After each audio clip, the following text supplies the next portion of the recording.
तर आज आपण गुजराती पद्धतीने शेव टमाटरची भाजी बघणार आहोत। तारक मेहता का उल्टा चष्मा मध्ये जेठालालला आवडणारी सेव टमाटाનું શાક खायला मस्त चटपटीत चटकदार लागते। तर एकदा नक्की ट्राय करून बघाल।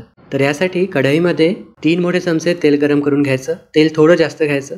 अर्धा चमचा मोहरी, अर्धा चमचा जिरं, पाव चमचा हिंग, 1 चमचा मिरचीची पेस्ट, 1 चमचा किसलेलं आलं किंवा आल्याची पेस्ट घातलेली आहे आणि थोडेसे कढीपत्त्याचे पानं घालून खमंग फोडणी तयार करून घ्यायची।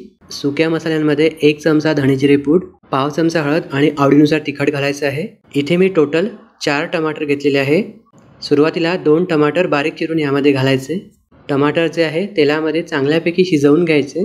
हे शिजत असताना यामध्ये कसुरी मेथी घातलेली आहे। हाताने कुस्करून यामध्ये घालायची म्हणजे मस्त फ्लेवर येतो। सोबतच वरून चवीनुसार मीठ सुद्धा घातलेलं आहे। आता या स्टेजवर जे उरलेले 2 टमाटर होते त्याची प्युरी करून यामध्ये घालायची आहे। हे मिक्स करून गॅसचा फ्लेम लो करून यावर झाकण ठेवून तेल सुटतपर्यंत पुन्हा एकदा शिजवून घ्यायचं। गुजराती पदार्थ आहे म्हणजे साखर किंवा गूळ आलाच। इथे मी गुळाचा वापर करतोय तर 2 छोटे गुळाचे खडे घातलेले आहे। तुम्हाला कितपत गोड आवडते त्यानुसार तुम्ही याचं प्रमाण घेऊ शकता। सोबतच थोडंसं पाणी सुद्धा घातलेलं आहे। आता याला छान उकळी येतपर्यंत वाट बघायची आहे। इथे मी 1 कप जाड शेव घेतलेले आहे। सर्वात शेवटी यामध्ये आपल्याला घालायचे आहे। शेव घातल्यावर 2 मिनिटे शिजवून घ्यायची आणि गॅस बंद करून वरून बारीक चिरलेली कोथिंबीर घालून गरमागरम ही भाजी सर्व करायची आहे। मस्त अशी चटपटीत चटकदार लागते। तर नक्की ट्राय करून बघाल। कशी झाली कमेंट्समध्ये सांगाल आणि व्हिडिओ आवडल्यास लाईक करायला विसरू नका।